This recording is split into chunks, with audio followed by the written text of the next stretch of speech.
Senhoras, senhores, queridas irmãs, queridos irmãos espíritas, caras amigas e amigos que nos acompanham pela Web TV Maçã do Caminho e por outras instituições e entidades, dando-nos o ensejo de estar sempre presente com a veranda doutrina espírita. Todos vivemos momentos muito difíceis, especialmente nestes dias de pandemia. Mas por que lamentar? Eles fazem parte do processo. Esse processo de evolução que passa a sociedade terrestre, que a humanidade experimenta. E é natural que nós enfrentemos dificuldades, desafios. É a semente que é colocada no solo, asfixiada, e no pouco de calor da terra úmida, ela arrebenta o envoltório para que nasça a plântula.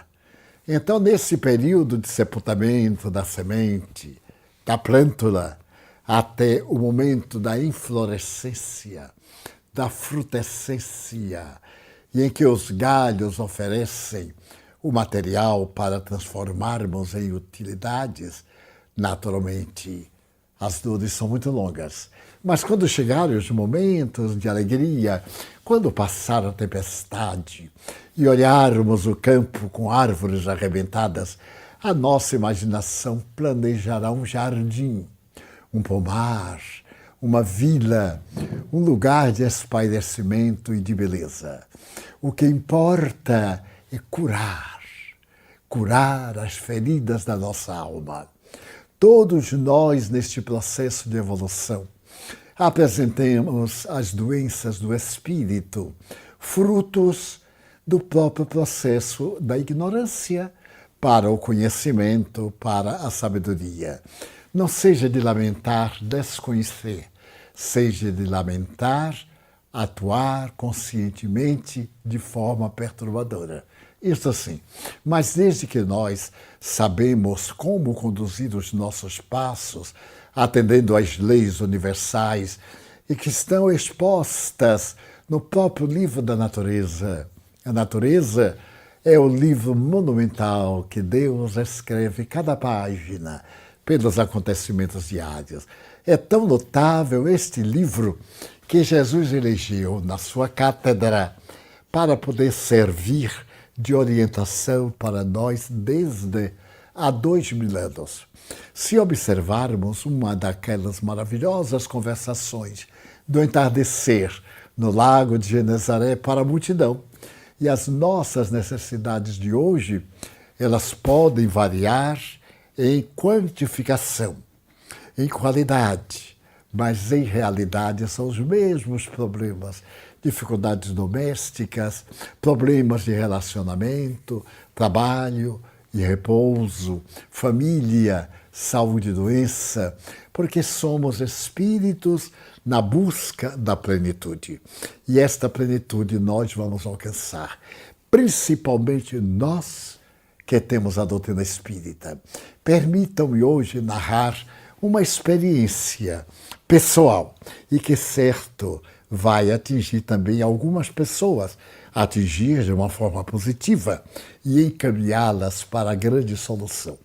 Nós temos o hábito de atender as pessoas que nos buscam antes deste período, sentando-nos tranquilamente, convidando para vir falar conosco.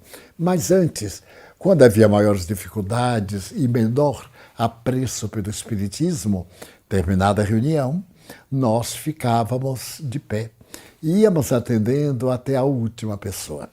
Às vezes isto prolongava-se até a madrugada, porque as nossas reuniões públicas são das 20 às 21 horas, pontualmente, 10 minutos, 5 no máximo, e isso realizado ao largo de mais de 70 anos. E então nós sempre atendemos com o máximo de prazer. Porque quando atendemos alguém que sofre, estamos também luarizando as nossas inquietudes, as nossas ansiedades. Quando fazemos um bem, experimentamos o prazer de estarmos no bem. E numa daquelas noites em que tínhamos um número muito grande de sofredores, de pessoas necessitadas, esta é a paisagem da Terra em todas as épocas. À 00:30, eu vi adentrarem-se 4 pessoas.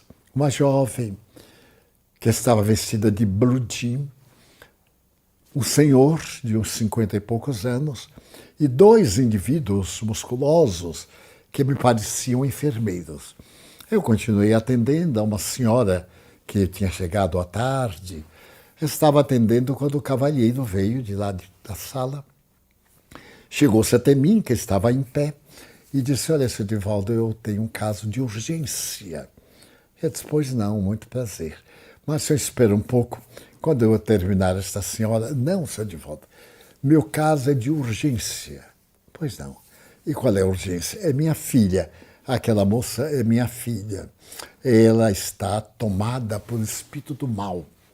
Eu disse na pergunta: há quanto tempo? Há 7 meses. Eu digo: então a urgência não é tão urgente. Se pode esperar 7 meses, pode esperar algumas horas. Essas pessoas estão sentadas aí, chegaram antes do senhor, aliás, à tarde, para poderem ser atendidas mais facilmente, etc.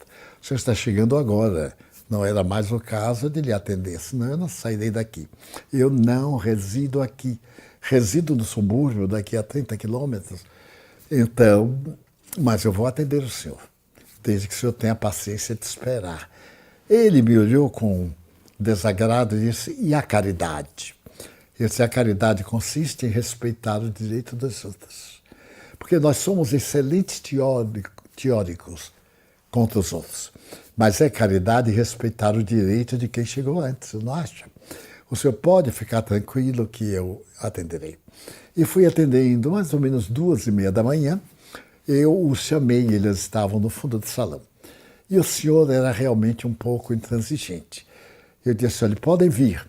E ele disse: e por que o senhor não vem aqui? Eu sei que as pessoas gostam de fantasias. Eu então testei. Sorri para ele e disse: por quê? Os guias espirituais só atendem aqui. Embaixo aqui, eles descem e atendem aqui.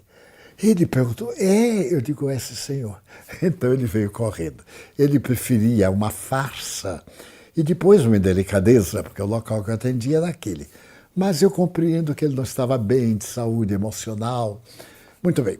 Quando nós chegamos, a menina estava com uma camisa de força, os braços atados para trás, pálida, devia ter uns 16 anos, mas uma simpatia. Logo me caiu na ternura e eu percebi que ela estava sob a ação de um espírito que desencarnou jovem, com uns 20 e poucos anos. E então eu percebi que ele era o obsessor, isto é, não era um espírito mau, mas ele a perturbava, porque ele estava incorporado, usemos a palavra, ele estava vinculado a ela e atuando no perispírito, o que perturbava as organizações emocionais, o corpo físico. Ela estava debilitada, não se nutria e internada num sanatório, que me parece não ter sido dos melhores. Ela estava muito debilitada. Então, eu perguntei ao pai: como é o nome da paciente? O pai deu o nome. E eu disse: meu filho, porque eu vi um espírito agredindo-a com socos e ela procurava como que defender-se. E eu disse: meu filho, o que é isto? E o pai, que estava na porta do lado, porque ele queria evitar qualquer cena desagradável, disse: Divaldo, não é homem não, é minha filha. Eu digo: olha, não precisa me ajudar não, fique tranquila, não precisa me ajudar. Então, quando eu falei assim, meu filho, o espírito parou e me olhou demoradamente com os braços dela na camisa de força e olhou para mim e disse assim: meu filho? Ele falou diretamente. Eu mentalmente respondi que sim. Eu tinha idade para ser seu pai naquela época. E então ele me incomodou, ele me comentou: sou eu quem me estou vingando desse miserável. Você não está vendo aquele miserável que era o pai da moça? Você não faz ideia de quem é aquele monstro. E começou a esbravejar. Ela reagia com movimentos bruscos e angustiada. Eu chamei um dos enfermeiros e disse-lhe, tire-lhe a camisa de força. Ele me respondeu, eu não me atrevo, porque ela é muito violenta. Se eu tirar, eu não sei se nós dois vamos colocar. E ela vai quebrar tudo isso aqui. Eu digo, não preocupe não, tudo isso aqui já foi pago, está bem legalizado, pode tirar. Ele disse, eu não tiro. Eu digo, então eu vou tirar. Ou eu não atendo. Aí o pai mandou que ele tirasse e que obedecesse.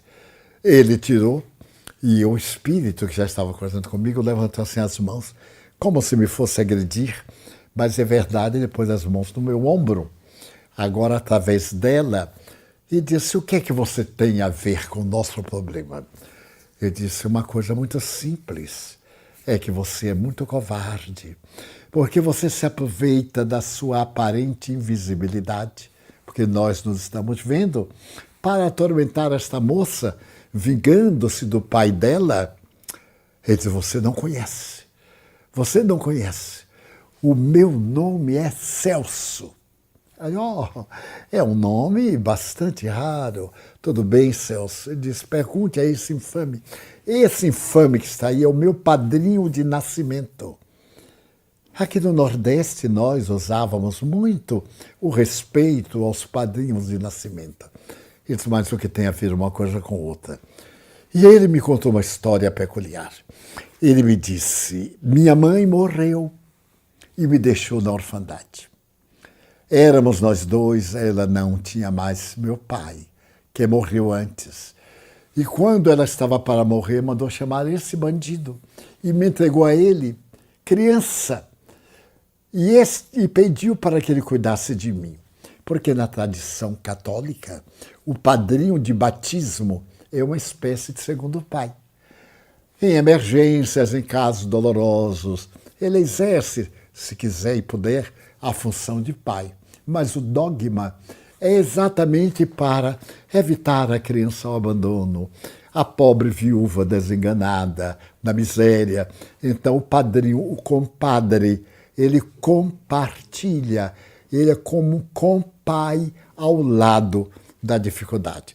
E ele fez de mim um empregado na sua padaria. Eu nunca tive férias. Eu dormia em cima de uma porta, arrancada e deitada no chão.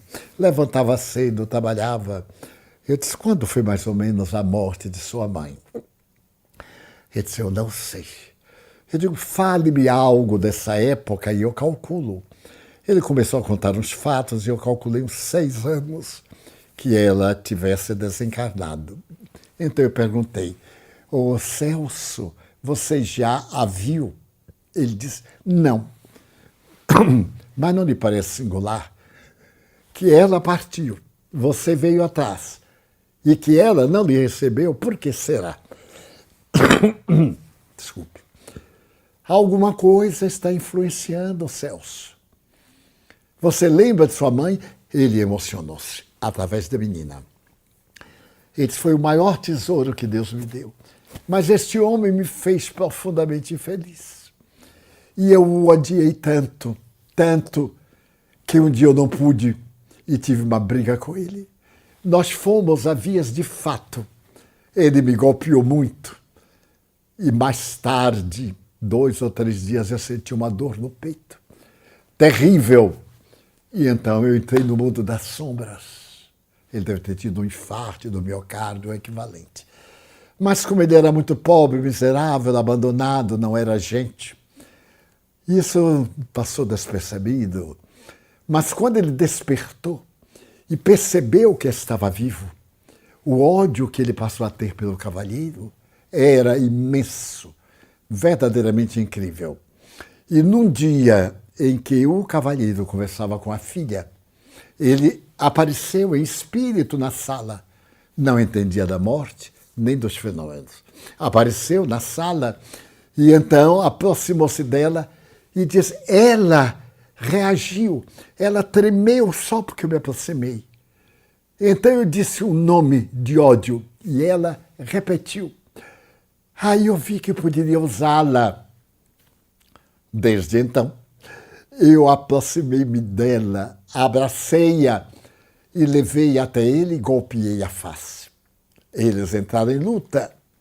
Ele percebeu que a filha enlouqueceu e mandou internar nesse hospital.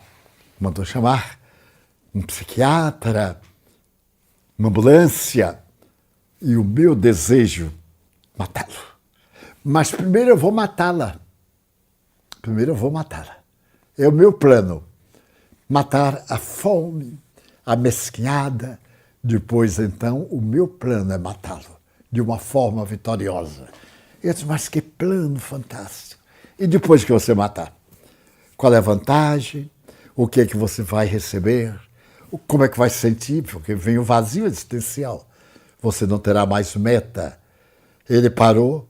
Neste momento, eu vi entrar um espírito de uma senhora de uns 40 anos, mas muito modesta, trajada humildemente. Ela veio até mim e disse-me assim, devolva-me meu filho, faça ele chegar até mim. Eu então disse assim, Celso, eu gosto de você. Você sabe que já morreu. Ah, sim. Agora eu estou informado, os meus amigos, nós estamos aqui um grupo. E então eles me orientam, eu tenho um orientador. Eu disse, pois é, Celso. Eu sempre penso nas mães. E a sua mãe me preocupa. Você já orou? Ele disse, o que é orar? Já rezou, meu filho? Ele disse, eu não me lembro. Então vamos rezar. Peguei as duas mãos dela e disse assim, Pai nosso que estás nos céus. Repita, Celso. Insisti e ele começou a repetir. Quando eu cheguei no perdoa as nossas dívidas, ele disse, eu não faço. Eu não faço isso porque eu não perdoo a este bandido. Eu digo, Celso, não seja assim. Perdoar é uma bênção de Deus. Sua mãezinha está aqui, Celso. Aonde? Eu digo, no seu coração. Na hora que você perdoar, ela lhe vai abraçar. Você não é Deus para fazer justiça. Nós não sabemos fazer justiça. E falei-lhe de repente, a menina começou a chorar. Era ele, através dos seus olhos. E ele gritou, mamãe. A mãe estendeu os braços. Ele caiu nos braços dela. E ela se foi. E a menina rodopiou assim um pouco. E ficou bem. Olhou em volta. O pai estava na porta. Ela perguntou, papai, o que é que eu estou fazendo aqui? Ele se aproximou. Cibele, minha filha, você está bem? Estou, mas eu não me lembro de nada. Meses, vários meses. 6 meses. Não sei, papai. Eu disse para ela assim, não se preocupe não. Ele trouxe você aqui a uma casa que a gente reza. Quando as pessoas estão doentes, você sabe, né? A gente reza para que Deus abençoe.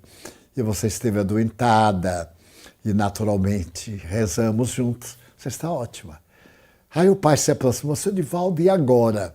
Eu disse, agora o senhor a leva para casa. Para casa, eu digo sim, ou para o hospital. É uma questão do senhor querer opte. Ele disse, o que é que eu digo? Eu não sei. O senhor diga o que lhe aprover, né? Eu não sei se o senhor terá coragem de dizer o que se passou aqui. Ele disse, não, isso eu não direi. Eu digo, então, leve para casa, chame um médico clínico para examinar o organismo, para renutri-la e etc. E ele disse, e já está boa? Eu digo, não, senhor. Nós agora começamos uma luta. E este é o primeiro round. Temos muitas lutas. Isto é o começo. Ela está melhor e vai ficar melhor há algum tempo, mas pode piorar de um momento a outro. Ele disse, o que é que eu faço? Eu digo, muito bem. O senhor, eu quero lhe dar este livro, porque eu sempre atendo com os livros para oferecer. É o livro dos Espíritos de Allan Kardec. Ele vai lhe dar ideia do que é o Espiritismo, essa ciência maravilhosa. O senhor vai ficar deslumbrado com o Espiritismo. Leve para casa, leia. Eu vou dar para ela este outro Evangelho segundo o Espiritismo, para poder confortar, para ter o meio de se libertar dessa sensação tão desagradável, esse mal-estar. E ela estava assim meio hebetada. Eu me encostei, ela sentou-se, encostei-lhe a cabeça aqui ao meu lado, pus a mão nos cabelos. E então ele pegou a filha e disse, e o que é que eu faço mais? Eu digo, se achar conveniente, o senhor volta, se quiser. Se não achar, o senhor terá outra solução. Não, eu quero que ela fique boa. Eu digo, então convém que o senhor frequente as reuniões doutrinárias que nós temos aqui nos dias X e vamos lutar. Eles, quando teremos agora? Eu disse, na terça-feira, isso era um sábado pela madrugada. Na terça-feira, ele saiu e um dos enfermeiros ficou com a camisa de força na mão. Então, quando o senhor saiu, o enfermeiro perguntou, e nós? O que é que a gente vai fazer? Eu digo, eu não sei. O senhor chega lá e diz o que aconteceu. Eu ri muito porque ele deu a seguinte resposta. Se eu contar o que eu vi, eles me botam para fora. Porque dizem que eu fiquei maluco. Porque a moça era louca. E aí ela fica boa. Só com uma conversa, eles não entenderam nada. Só com uma conversa, eu digo, bem, eu vou embora. E me fui. Na terça-feira, eu vi, quando eles entraram, a sessão já tinha começado, agora era ela, o pai e uma senhora que eu deduzi ser a mãe. Atendemos, e na etapa final, no horário habitual, ele se aproximou e disse, olha, seu Divaldo, ela está excelente, não lembra de nada, isso não é importante. E ela está assim tão debilitada, aqui é minha mulher. E eu olhei para a senhora, estava também tão debilitada, porque as mães, os pais em geral, mas as mães em particular sofrem um pouco mais a sensibilidade e se desgastam. Ela estava muito desgastada. E eu a tranquilizei, dizendo que agora a luz do Espiritismo ia tornar essa família muito feliz. Ficamos conversando e eu lhe ofereci também um Evangelho segundo o Espiritismo e digo, frequentem, vamos tomar passes, uma série de passes, tomar água fluidificada, fazer preces em casa. Orientei fazer o Evangelho segundo o Espiritismo no lar. Eu irei fazer o Evangelho uma vez, para vocês verem como é que nós fazemos o estudo do Evangelho no lar, como nós atraímos Jesus para dentro de nossa casa. Expliquei bem e ele estava racional, gentil, era um homem digno, não estava mais irritado como no primeiro dia. E com os dias nós fomos ficando amigos. Ela se foi adaptando, começou a ter uns pequenos distúrbios, que é natural, não há milagre. Mas foi controlando, ensinei-lhe a técnica de concentrar, como é que ela deveria agir quando começasse a entrar no crepúsculo, quando a mente começasse a sentir receios e viessem imagens negativas. Bem, passou o tempo e ficamos bons amigos, conhecidos. Certo dia, quase um ano depois, eles ainda não frequentavam as mediúnicas, porque não tinham conhecimento doutrinário. Estavam frequentando o curso de doutrina espírita. Ela me perguntou assim, tio Divaldo, e tem um rapaz que está querendo namorar comigo. Eu percebi que ela estava com 16 anos, e eu não sei se no Espiritismo nós podemos namorar. Eu disse, mas é lógico. E você quer? Ela disse, quer dizer, não sei, eu queira, minha filha, é muito bom. Namorado é como colírio para os olhos. Agora tem que ver se é um colírio bom ou se é um colírio perturbador, ou se é inócuo. Quantos que são apenas água e nós caímos no conto, brincamos. E ela disse, eu vou trazê-lo aqui. Eu vou pedir para ele vir da sessão para o senhor conhecer. E o rapaz veio, separado, é claro. Eram naqueles tempos que havia um pouco mais de cuidado, havia mais necessidade de relacionamento, de conhecimento familiar. E eu percebi que o rapaz era de boa qualidade. Ele estava com 20 anos, estava muito bem empregado, numa grande indústria aqui de Salvador, E eu digo, olha, é um bom partido. E ela estava terminando o curso intermediário. Muito bem. Daí a 2, 3 anos já éramos bastante amigos. E certo dia ela me disse, tio Divaldo, ele está querendo casar. Eu estou com 19 para 20 anos, ele já está com 24 anos, mas eu tenho medo que ele vá fazer o pedido. Naquela época que fazia um pedido, agora é um pouquinho diferente. Eu disse, quando ele pretende fazer o pedido? Ela disse assim, no sábado. Ele faz o seguinte, traga ele antes para conversar comigo. Na quinta-feira ele veio conversar comigo, era um homem, e disse, seu Divaldo, eu quero dizer ao senhor que eu pretendo me casar. É a moça dos meus sonhos. Eu vou me casar com ela. Mas eu sei que vai ser um problema para o pai, não tem nada de problema. Quando o filho, a filha, completa uma certa idade, os pais, que permanecem pais, têm que liberar para viver sua vida. Ela já está com 20 anos, portanto, já está no momento, ou melhor, já está até passando um pouco. Conversamos e perguntei, a que horas você vai? Ele disse, eu vou no sábado às 17 horas. Eu digo, eu estarei lá para lhe ajudar. Então fui. Meu amigo disse, mas você por aqui? Eu digo, eu estou de passagem, vivê-los. Ficamos conversando e às 17 horas, ele chegou. Ainda me recordo, vestido de roupa branca, do Nordeste, era muito famosa a roupa branca, e naturalmente nervoso, foi recebido e disse que queria falar com o dono da casa. Eu estava ao lado. Ele chegou e começou assim, doutor fulano de tal, eu sou Beltrano, sou isso, sou aquilo, mas quem deveria estar aqui é meu pai. Eu digo, não, senhor, quem devia estar aqui é você, porque você que vai casar com ela, não é o pai. Aí o velhote abriu os olhos e disse, o quê?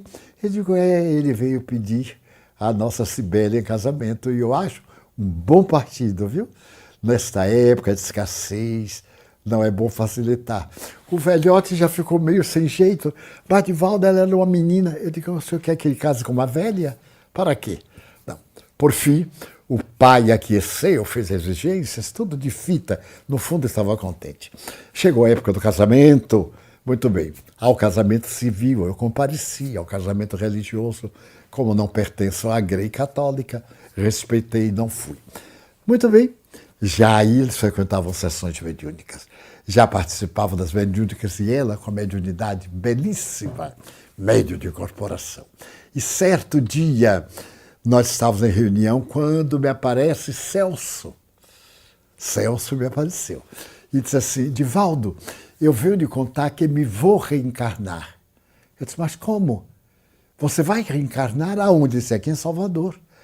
Eu disse, mas como? Através dela. Notem esse detalhe, através dela.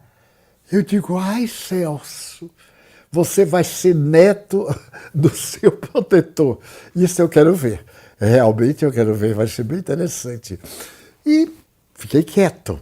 Ele disse que ia reencarnar. Daí, há 2 meses, ela, ainda uma moça tímida, disse assim, tio Divaldo, eu tenho a impressão que estou grávida. Digo, está. Com certeza. E é um menino. Eu tenho certeza, porque eu vi Celso, é um menino, mas, meu Deus, aí falei com o avô, e o avô já começou a fazer planos, etc. Nasce a criança. Nasce a criança, e como eu estava atendendo até tarde, recebo um telefonema para ir à maternidade X, aqui em Salvador, para poder ver o neto dele. Eu então digo, você sabe que eu não posso? Enquanto eu não atender até o último, e às vezes até a madrugada, eu não posso. Ele disse, eu vou esperar você. Nós vamos tomar um champanhe, em homenagem a meu neto. Eu digo, bom, eu posso lhe acompanhar, mas não no champanhe, porque me faz muito mal ao fígado, etc. E fui com o nisso. Fui e fomos recebidos como reis à porta da maternidade. O homem exultava. Olha que ser avô é uma coisa muito engraçada. Aliás, alguém um dia me disse que ser avô é ser o jumento que o filho amestra para o neto montar. Então, os avós fazem tudo que não devem e que não fizeram e que aos filhos não desculparam, mas ao neto, imagina, tem que desculpar. Então, ele me foi levar para ver a criança do berçário.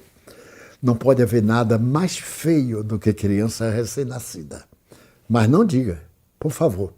Ele aí apontou, disse, Divaldo, olha para meu neto. Eu aí usei uma frase misteriosa, digo assim, que interessante, hein? Que belo, que benção. E ele disse assim, note que a testa é exatamente a minha testa. Eu disse, meu Deus, parece um pouco com o pai, não parece? Toda criança recém-nascida, inchada, feia. A beleza está nos olhos de quem ama. E então conversamos muito e despedimos-nos. E a criança começou a crescer. Então, certo dia, esse meu amigo perguntou-me assim, Divaldo, você sabe quem é a reencarnação de meu neto? Eu digo, não, não tenho a menor ideia. Será um apóstolo de Jesus?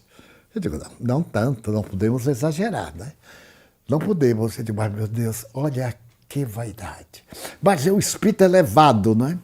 Eu digo, certamente, ele tem a sua própria elevação, etc. Passa o tempo. 1 ano e meio depois, o menino estava na fase da dentição, de correr, de dizer as primeiras sílabas. E, certo dia veio um avô e me disse assim, Divaldo, eu gostaria de saber quem é o meu neto. Eu disse, mas eu não sei. Eu não vou poder mentir ou criar uma fantasia para lhe agradar. Quando eu souber, eu lhe direi. Mas por que o interesse? Ele me disse, olha, Divaldo, porque você sabe que às vezes eu vou beijá-lo e ele mesmo bofeteia? Eu digo, não, isso é falta de educação. Quem já viu? Brincando, ele me bate na face e fica me olhando assim. E eu disse comigo assim, está cobrando, porque o velhote não pagava a ele como devia. Existem patrões que dão salário mínimo, mas, em verdade, pagam uma parte e ficam com a outra. E o empregado fica calado, porque senão vai ser demitido. Há muita coisa embaixo do sol, como dizia Shakespeare. E então eu perguntei a ele assim, o que é que você faz? Você é um homem rico. O que é que você já fez pelo seu neto? Eu fiz uma caderneta de poupança. Essa coisa louca que existe por aí. Eu disse, mas uma caderneta de poupança? Ele disse, eu coloquei 1.000 cruzeiros. Eu disse, mas é uma miséria. Porque eu calculei quanto ele devia de salário ao Celso. E ele não estava pagando nem um décimo. Pegado de surpresa, ele disse assim, mas Divaldo, ele é o meu herdeiro universal. Então, tudo que é meu é dele. Eu digo, não, tudo que está nas suas mãos vai passar para as mãos dele, né? Porque nada é nosso, tudo é transitório. E ele ficou impressionado, me olhando, cresceu. Certo dia, ele me pergunta, você vai me dizer hoje quem é esse menino? Porque ele tem sustos.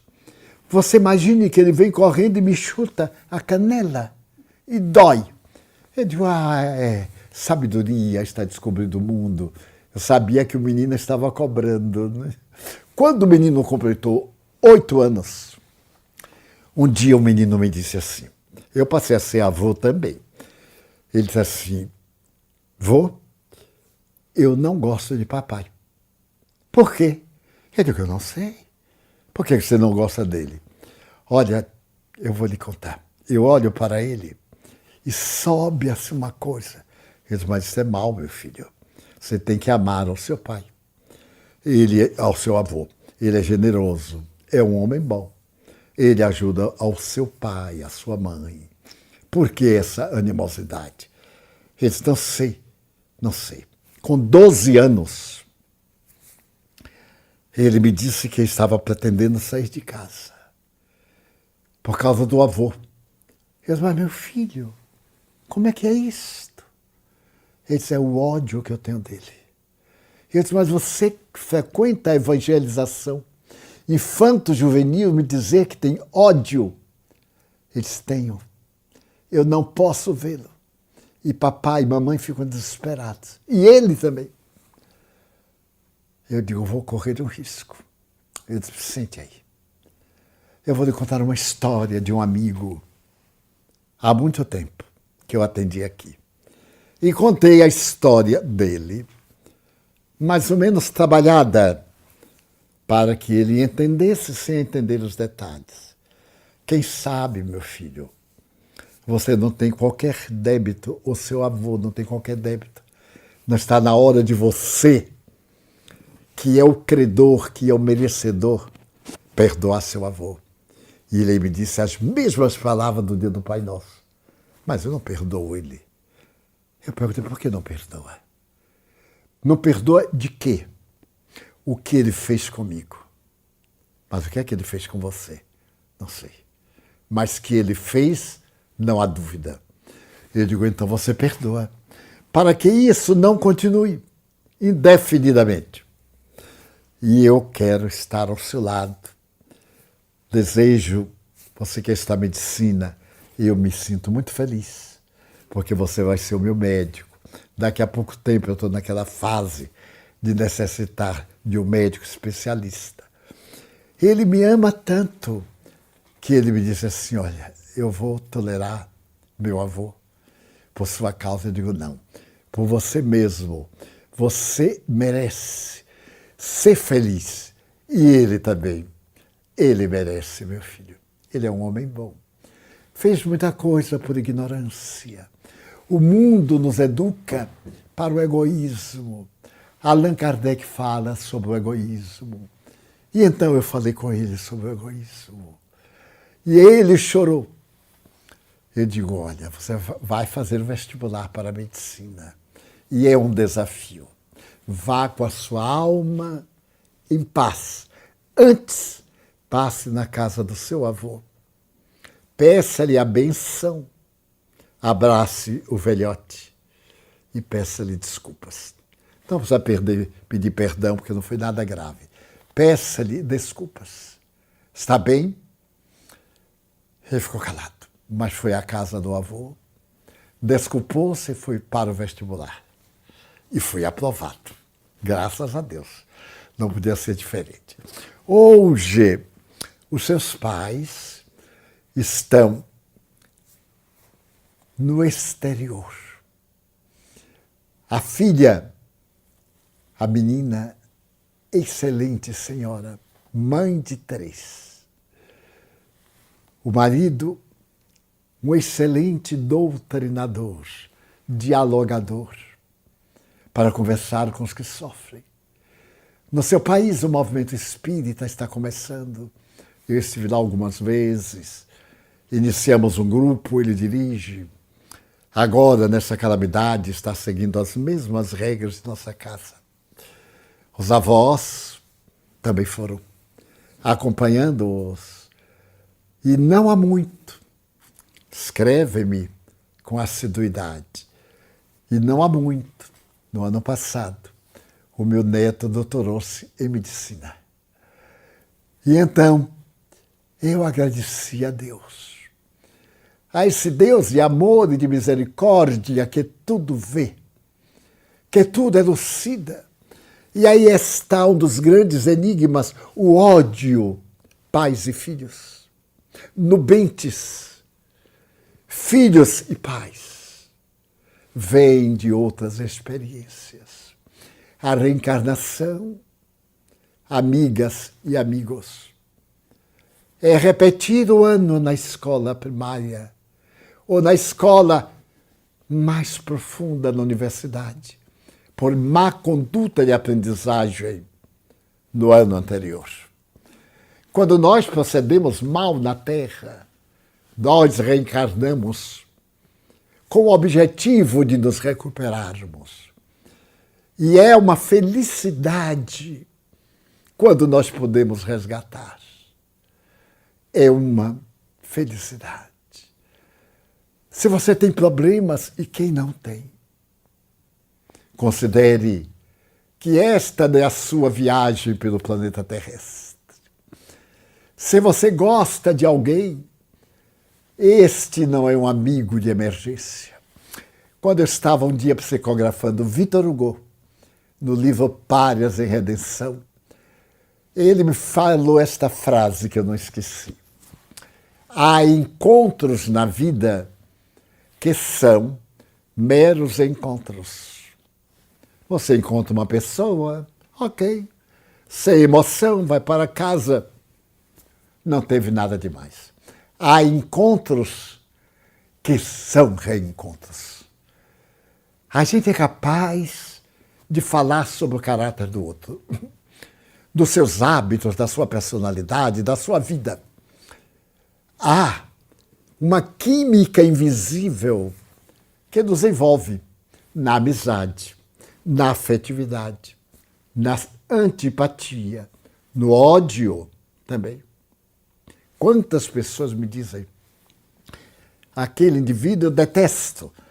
Não sei porquê, mas eu detesto. Outros, eu tenho alguns amigos que eu sei que me vão trair, que me vão jogar no poço e eu cuido de todo o cuidado. Reminiscências. Mas eu tenho afetos, pessoas a quem eu amo, pessoas cujo som da voz me dá alegria. Uma carta sua que eu leio me renova, me robustece. São as bênçãos da reencarnação. Essas bênçãos da reencarnação são o amor de Deus, que tudo corrija e que, ao criar o universo, estabeleceu leis. No Evangelho segundo o Espiritismo, na terceira parte, nós temos as leis morais. A lei natural. Qual é a lei natural? É a lei de amor. Nós gostamos ou não gostamos, ainda é dentro da lei do amor. E algumas pessoas que às vezes nos são antipáticas no começo, com a convivência, nós descobrimos certos valores e passamos a querer bem. E descobrimos excelentes qualidades, como alguns também que nos agradam no começo, à medida que passa o tempo. Nós vamos descobrindo o lado oculto do espelho, o outro lado. E ficamos surpresos daquela pessoa aparentemente tão refletiva e reflexiva ser um lado escuro da personalidade. Então a ciência espírita veio à Terra para apressar os dias de Jesus, para fazer que o Evangelho rutile dentro do nosso coração, para que as samaritanas, que existem tantas na Terra, saiam a distribuir a água viva do bem, para que os tombados de Samaria recebam a ajuda diante dos judeus caídos nas estradas de Jerusalém. Ainda me recordo, e com uma alegria imensa, de quando li pela primeira vez Jesus em Jericó. Jericó é uma cidade feliz. Hoje pertence aos palestinos e é separada de Israel. É a cidade das fontes, dos córregos, das laranjeiras em flor.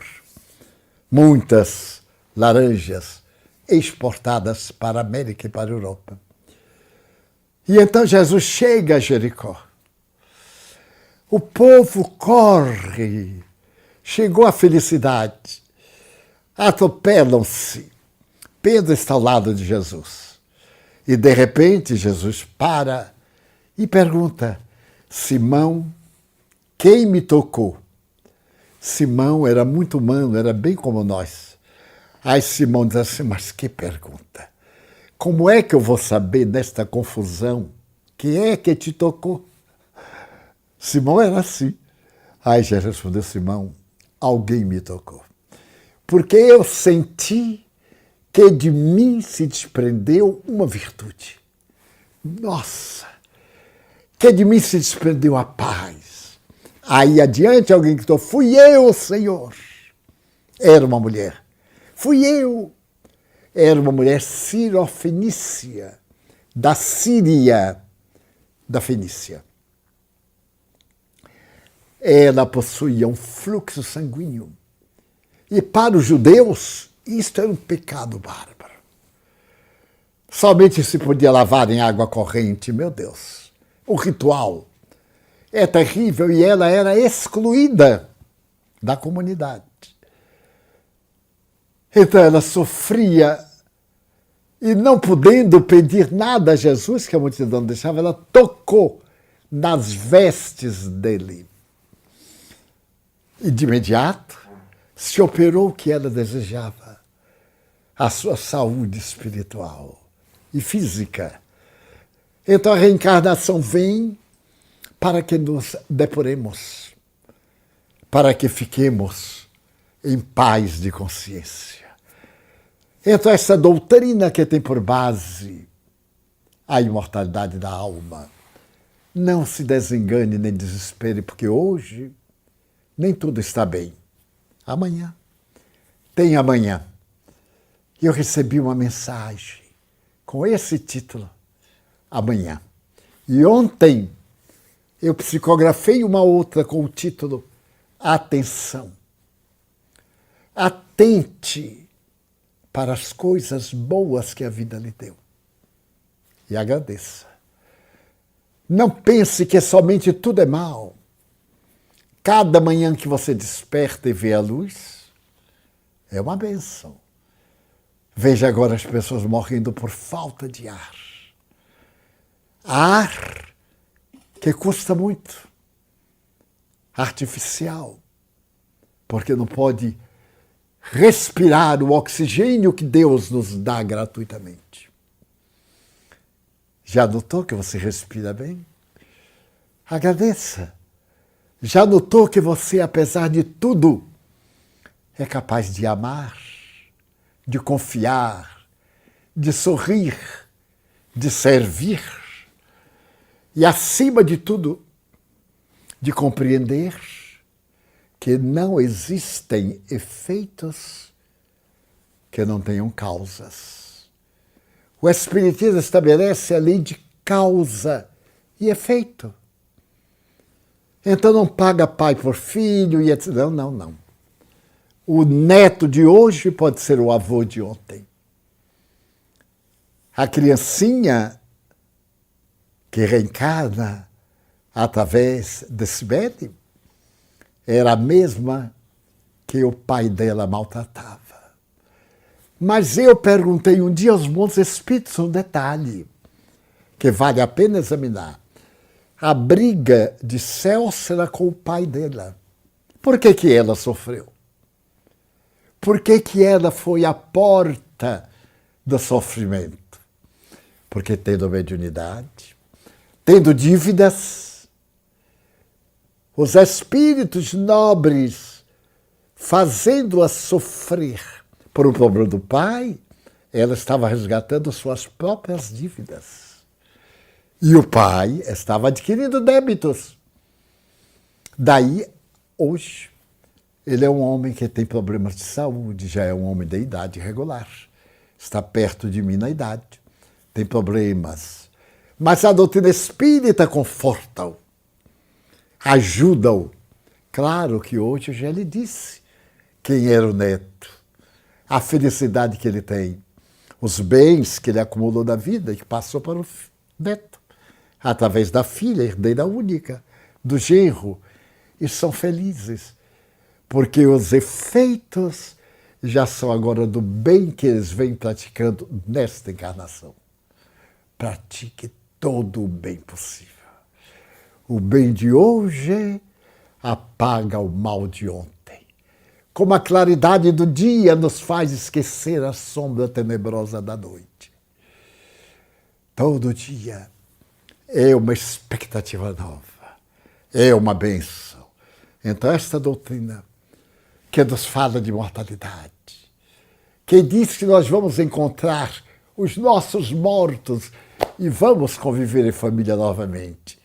A maior bênção do que isso. Nosso familiar morreu de Covid, nem sequer podemos ver, muito doloroso. Mas vamos encontrar-nos, recompor a família e um dia voltaremos às paisagens terrestres para desfrutarmos das bênçãos das luzes, da ação generosa, da caridade de que nos falou nosso presidente, quando nós vimos a possibilidade de atender 12.500 pessoas. Graças a você que nos ajudou. Nós fomos o clarim. Vocês foram a mensagem. Os sofredores receberam a alegria do Natal de Jesus. Vamos fazer um Natal permanente. Mensalmente vamos pensar que é Natal. Hoje pensemos que é Natal. Pensemos em Celso. Agora na medicina para salvar vidas. E nos alegremos pela faculdade abençoada de podermos compreender que nunca estamos sós. E que o Evangelho de Jesus fulgura nas bênçãos imortais da doutrina espírita. Pela sua atenção gentil, muito obrigado.